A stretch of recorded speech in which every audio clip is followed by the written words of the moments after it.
ప్రభు యేసుని నమ్ముకున్న పాపంబు తొలుగునురన్నా.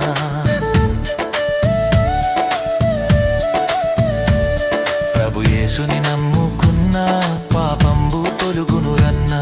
పరిశుద్ధ జీవితమున్న పరమానందం దొరుకునురన్నా. పరిశుద్ధ జీవితమున్న పరమానందం దొరుకునురన్నా.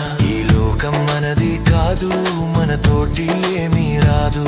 ఈ లోకం మనది కాదు, మనతోటి ఏమీ రాదు. ఇది అంతా గాలి మూట, ఇది మనసున బట్టని మాట. ఇది అంతా గాలి మూట, ఇది మనసున బట్టని మాట. ఈ లోకం మనది కాదు, మనతోటి ఏమీ రాదు. ఈ లోకం మనది కాదు, మనతోటి